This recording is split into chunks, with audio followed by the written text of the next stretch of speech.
right, welcome back. It is the Vegas Take, Sharp and Shapiro. Sharpie's going to be here hour number 2. By the way, speaking of hour number 2, we got some interesting guests coming up.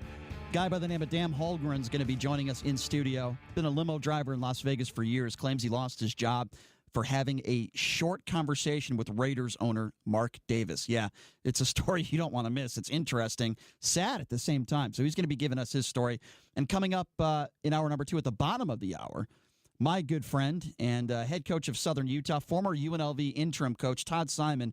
Boy, what a great job he's done at Southern Utah. Really going to be fun to catch up with him and hear from him. So before I went to break, we had Brad on the line, and I promised Brad I'd give him a little bit more time to chat. Before I get to Brad real quickly, I just want to say this is what Donald Trump said in Texas yesterday. He said, a new poll just came out today. Rasmussen, one of the most respected polls, one of the polls that got the election right. So I have to remember that, what the number is, 52% with no good news. Well, here's the problem with that statement. Rasmussen, widely regarded as a Republican-leaning poll outfit. Very clear. And on November 2nd, 2018, they ran a piece headlined, "Is Another Silent Red Wave Coming?" Well, it wasn't. Rasmussen has consistently been, with the siding with the Trump approval ratings way on the right. And Rasmussen's latest poll did have Trump's job approval rating at 52%, which it's not. Absolutely insane. All right, let's go back to Brad. Brad's been waiting patiently on hold. And by the way, the number to call, 257-5396. If you want to be a part of the show, again, that's 257-5396. Brad, fire away. Thanks for waiting. Oh, hey, thanks so much. I really appreciate it. Sure. I just want to be as clear and simple as I can with this. But in general, if the Fed raises rates, it hurts the economy and hurts the stock market in general. Now, certainly after 2008, the Fed did some, pretty amazing things to try to stave off of depression. But all the way through Obama's presidency, there was zero Fed funds rate, and they purchased about half of his debt. $4 trillion, they printed money out of thin air and bought the bonds and held them on the on the Fed's balance sheet. Now, Trump comes into office, and they've raised rates 6 times. Yeah. And they're putting those bonds back out, $50 billion a month. So why are they now raising? And the bigger question is, why isn't everybody screaming? Because if I think it's pretty clear, Brad. And this might be entangled with my thoughts on Donald Trump as an elitist. It's very simple. When you look at the Fortune 500 companies, when you look at CEOs, when you look at the billionaires out there, they all love Donald Trump. Why do they love Donald Trump? Because they're saving money on taxes. They're getting all these tax breaks. And when Donald Trump always talks about the middle class, everyone's working, guess who's been hurt in this economy more than anybody? The middle class, the struggling. But Trump doesn't want to talk about that. You look at the elitist, you look at people that are making a lot of money. Those are the people that are benefiting from this. And that is usually, not all the time, but usually the case when somebody on the right is the president of the United States. It's tax cuts for the rich. I'm not disputing that. All I'm saying is that no Fed funds increase under Obama, and $4 trillion they purchased the bonds. Under Trump, they've raised it 6 times in 2 years. And not a lot of people are talking about that. That's true. And you're right. And the media is not talking about not a lot of people are talking about that. And rightfully so, they should. This is going viral, though. I think eventually people are going to realize, because they're trying to say, well, Trump inherited Obama's economy. It's not true. Obama's economy wasn't strong enough to raise interest rates. Trump, they've raised it 6 times already. My second point, do I have time for a second? Go ahead. Yeah, quickly. Go ahead. Is on taxes. And I mean, it's absurd to talk about the size of tax returns and tax rates like they have any correlation at all. They have none, because your tax return's based on how much you withhold. But forget that. Think about what happened and how asleep the Democrats were, because the blue states got crushed with the new tax bills, because they limited the amount they could take for real estate taxes, for state taxes, for local taxes. Right. They capped it at $10,000, and now they're doing their tax returns. And I know they're screaming. They got to be, because a lot of the governor of New York's going to the White House to talk to Trump about it. And rightfully so. I think he should. Well, it's a big deal for people in California or Illinois or New York or New Jersey or Connecticut. It absolutely is. You know what else is a big deal? The government shutdown. A lot of people are not happy with that either. Do you think we're going to have a government shutdown on Friday? No. He'll sign it, and then he's going to do it. He'll declare an emergency, and then he'll use other funds. And I don't know. He'll try to convince Ann Coulter that he built the wall. It's amazing. Brad, I always appreciate when you call in. Thank you very much. Isn't it amazing how Ann Coulter seems to be the vice president of the United States? Really never really understood that. I mean, Ann Coulter, she writes a lot of books. She gets paid a lot of money to make speeches, and she's giving the president advice. I never really understood why Ann Coulter was as popular as she is. Maybe somebody could explain that to me. I don't know. I want to switch topics here quickly. This situation in Virginia, it's just getting worse, folks. This isn't going away. The governor of Virginia is not going to step down. Okay, we know that. I don't agree with it. I think he absolutely should be forced to step down. And I think he's a complete liar, like many of our politicians are in today's day and age. How you wear blackface and you apologize the next day, making it seemingly obvious that you were either in the blackface or you were wearing that white KKK cap, and then 24 hours later says, no, it wasn't me. Is that a normal reaction? Does anybody believe this idiot, this racist buffoon that people in Virginia have voted in? How intelligent are people in Virginia? You couldn't get a better person than this guy to vote into office? And now we're learning that Justin Fairfax, the guy that's been accused on multiple occasions of sexual assault, will not be stepping down either. No, he's here to stay. Let me explain something. While I understand that not every single allegation is going to be true, you could also learn a lot just by someone's body language, the things they say, the things they do. Let me ask you guys this question, and this is in regards to Fairfax, 2 sexual assault alleged charges, charges against him by these 2 different women. If you are, forget about even being a prominent person, like a politician. I hate to say that.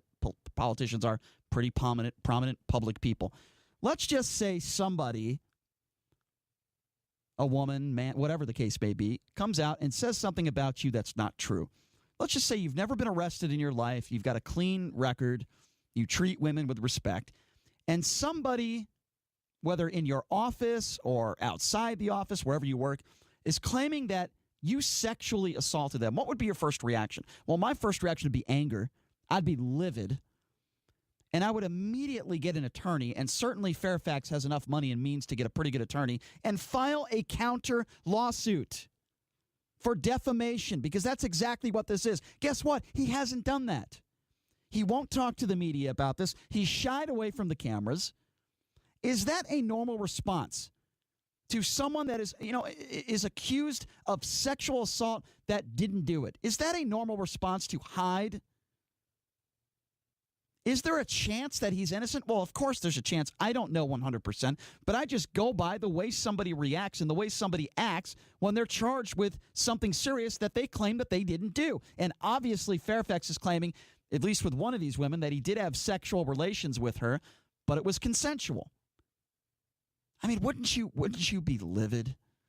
Wouldn't you immediately file against someone that claimed something like that against you? That is the definition of defamation if it's not true.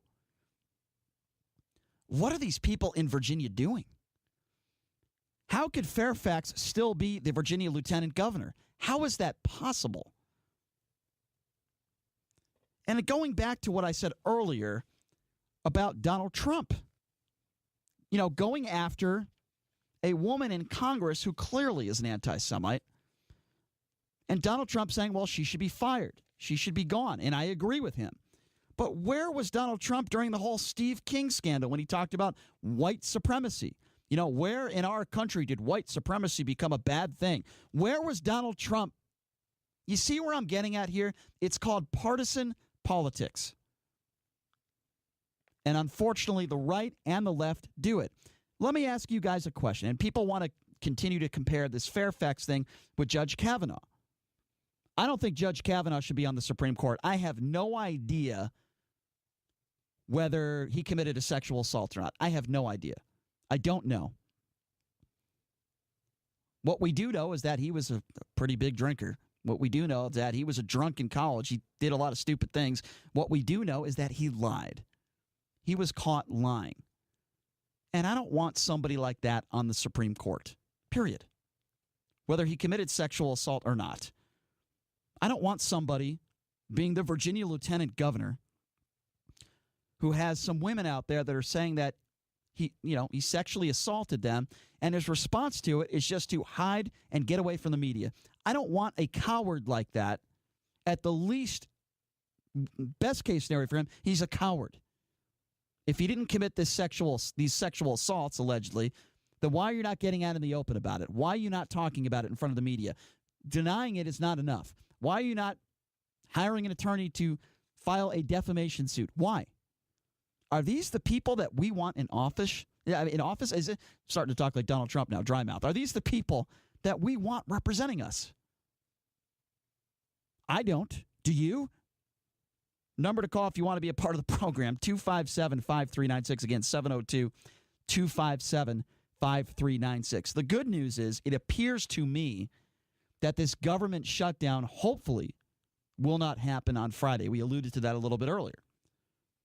What we've heard in the media, in the news today, is that there's some sort of agreement that is going to come to fruition here where he's going to get maybe $1.2 billion, $1.4 billion, somewhere around that vicinity. He's going to get that kind of money to build this wall. Now, I would be okay with that, but I think we should put more money towards illegals that have been in this country for a while that overstayed their visas. And why doesn't Donald Trump ever talk about that? Well, I think the reason why he doesn't talk about that is because he made this promise to the American people when he was campaigning. Do we remember that promise? We are going to build a wall, and Mexico is going to pay for it. Well, that was a complete lie. Mexico was never paying for this wall. Never. Never paying for this wall. It was never going to happen. So what makes you think it's going to happen now? It's not. We have a huge problem in this country with illegal immigration. There's no question, and nobody's going to doubt that. Democrats aren't going to deny it. Republicans aren't going to deny it. But $5.6 billion for a wall, some of that money needs to be put towards figuring out this problem in this country already with, immigrants that come into this country and overstay their visas. 257-5396 is the number to call. Let's go to Chip. Chip, thanks for calling in. How are you? Oh, doing well. I was just listening to what you're saying, and my thing is, I don't know why people keep putting morality on these candidates when there's no place for religion in politics in this country. Well, I think those are two completely separate issues, Chip, that you talk about. Absolutely, but you elect a person, so what does their morality matter? Well, they're elected to fulfill an office. Okay, that's a good point, Chip, and let me ask you a question, if that's okay, because you bring up a valid point. I'm not a big fan of our vice president, Mr. Pence, okay? Now, you want to talk about morality. I know you're not a fan of anybody in that White House right now. You're right. Well, that's not. There are a few people that I think are capable people, but you're right. There's a lot of people in the White House that I'm not a big fan of. You are correct, sir. I'm not a big fan of a lot of people in politics, not just on one side of the aisle. But let me ask you this question. Mike Pence, okay, we know he's a very religious man, okay, a man of faith, right? His wife works at a school that does not allow homosexuals to go to the school, and if you're a homosexual, you can't work at the school. Would you call that religion or morality? I would say since it's a religious institution, that is religion. So you think it is okay, but that's discrimination, Chip. With all due respect, I disagree with you. If David Duke... That's why we had the law, that's why we had the Supreme Court. So if David Duke opened up a school here, okay, the head of the KKK opened up a school here in Vegas. Well, why don't you say if, the Islamic Brotherhood or somebody like that opened a school? I mean, that's equivalent.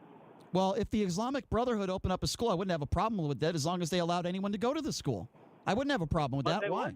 They wouldn't. They wouldn't be Islamic if they allowed homosexuals. They have the same. Then I feel I would feel the exact same way. But two wrongs do not make a right. The point I'm trying to make is, morality and religion. Well, guess what? There's a lot of religious people out there that do a lot of bad things, a lot of bad moral things. Look at all the priests out there that have molested children. Should Bill Clinton have stepped down, or was he still fit to carry on his office even though he lied to the public? All right, I'm going to answer your question even though you're completely switching the topic and talking about a different president at a different time. Yeah, but no, that's still morality. I agree. And I'm going to give you the most honest answer. He was a disgrace to this country for what he did. And it was an absolute disgrace.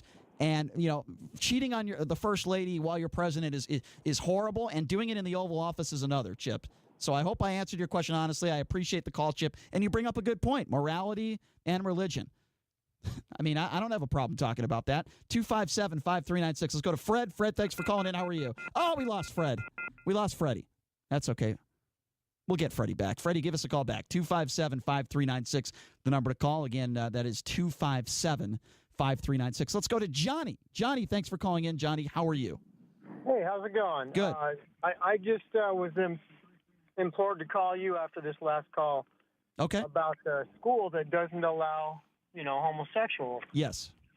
Okay, this is just how I feel about it. If I were a homosexual living in a majority world of whatever you want to call it, normal, man and wife people and stuff, I would not try to impose my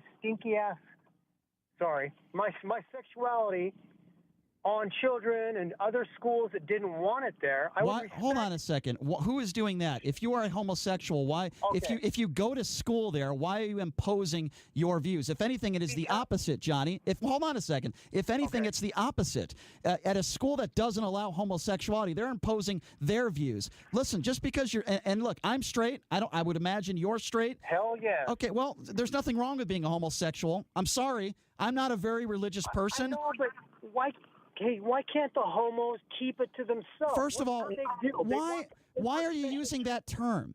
You are exposing yourself for being a homophobic. A homo? No. Well, can you use some normal terms with some intellect, please, and we can continue this conversation. Thank you. If I was homosexual, yes, I would keep it to myself. Okay? It's not. Why should you have to keep it to yourself? That is ridiculous. Do you have? Oh my God! You should be happy who you are. It's not about. Why should you be scared? See, it's people like you that make homosexuals afraid. Oh, dude. Yes. No. Don't dude me. Don't dude me. You've called them homos. You're clearly a homophobic. Have you ever had a friend that was gay in your life? Don't come on me. Have you? Would you be a friend to a homosexual? Would you be opposed to that? I've never had one, but he was cool. There you go. There you go. You have. I just don't know any. Well, maybe it's because you're homophobic. Have you ever thought about that? Have you said that to your therapist? Homophobic. You sound like you're homophobic. I wouldn't even. What is your problem with people that are gay? What is your problem? Nothing. If a guy came to my school, you just as long as he doesn't sit there and tell everybody. You just said you don't. What is wrong with someone saying, "Yeah, I'm gay and I'm proud of it"? What's wrong with that? What do you care? Because that's a place where you go for education and such. And it's not even I'm not saying Johnny. Let's be on the same. I'm not saying that I want a homosexual to talk about his homosexual escapades in class, just like I wouldn't want somebody straight to talk about their escapades either. You're right. It is. I agree with you. It is a place of education, but we have to. The best show in town. I just wanted to call you and give you some snacks. This is how I feel. Well, hey, you know what, Johnny? I will say this: it is America, and you are entitled to your opinion, and you're welcome to call anytime. Okay. All right. Thanks, Johnny. All right. Have a good one. I don't appreciate it when people will call people homos and. Look, here's the problem with Johnny's premise, okay? He doesn't have to like that lifestyle. That's fine. Look, I'm very clear, okay? I don't watch gay pornography, okay? I'm not a fan of it. I don't watch it. But it doesn't mean, I guess what I'm trying to say is it doesn't mean I should tell other people how to live their lives. If somebody else likes it, they can watch it. I'm not going to tell them what to do. This whole thing about religion and morality, look, I can make up a religion myself right now. I can make up a religion. And I could say, well, I'm going to open up a school. Only white people are allowed at this school. That's my religion. I'm against African Americans. Well, I'm just protecting my religion. That's how ridiculous this sounds. You can't do that. You shouldn't be allowed to do that. And yes, I am sticking by my view that the vice president of the United States, who allows his wife to work at a school that doesn't allow homosexuals, is disgusting. It is absolutely disgusting. I don't want to see two men or two women making out any more than I want to see a man and a woman making out. That's your business. Do whatever you want. I'm not going to tell you how to live your life. I'm not going to tell you what to do. Not going to do that. And I refuse to do that. It's the way I've always been. But unfortunately, when we talk about morality and we talking about religion, there's a lot of religious beliefs out there that are not very moral, to say the least. And you know what? Like I said, I'm not a very religious person. I'm not an atheist. I'd like to think that there is something out there. And if there is something out there, a God or whatever you want to call it, I would think that God would want us to treat us all individually, the same, regardless of race, regardless of gender, regardless of sexuality. Because if you're not breaking the law, you can do whatever you want to do. But when we start opening up these schools that our vice president's wife works at, and we start saying, hey, I don't accept your lifestyle. Okay, that's fine. No, you can't come to my school. You can't work at my school because you're gay. You can't attend my school because you're gay. You can't be a janitor at my school because you're gay. When we start coming up with these kind of rules, that's when it gets dangerous. And it's hateful. And it's hate speech. And I'm tired of it. How many people have died on this planet because of religion? How many people have died on this planet because their views weren't alike? Their views weren't like somebody else's views. I'm tired of it. And I've just had enough, man. We got like 2 more minutes. I'm going to try to squeeze in a couple calls. Let's go to Chris. Chris, go ahead. Hey, how you doing, buddy? Good. Hey, before you start, hanging up on me or calling me names, let me put something into perspective real quick. I won't call you any names, Chris, as long as you don't say anything ignorant. All right, so we got a case like Sandusky out at Penn State dealing with the young guys, yes, right? Yes, sir. Young boys and all that. Yes, sir. So you got to understand why people wouldn't want their small kids, small children around that atmosphere. Or that is a rapist. That is no. That is a rapist. Let's not go crazy. All right. You're going crazy. How would you compare Sandusky to a homosexual? That's ridiculous. Sandusky committed a crime. He's not a homosexual. He's a homosexual who committed rape. Yes. He's a homo. That is a ridiculous analogy. You just don't want your kids even remotely around. Okay. So why don't we not have our kids around straight people because they rape people too? Your point makes absolutely no sense, Chris. Goodbye. No. Chris, you are an absolute moron. Goodbye. See you later. Have a nice day. How could you compare Jerry Sandusky to a homosexual? Do you see the stupidity of some of these people? Do you see the hate and stupidity? Unbelievable. Anyway, we're going to take a quick break. When we come back, Dan, we're going to mix it up a little bit. A guy who said he lost his job because he had a conversation with the guy who owns the Raiders. That and much, much more coming up next. You're listening to The Vegas Take on the all-new 101.5 FM, 720 AM KDWN.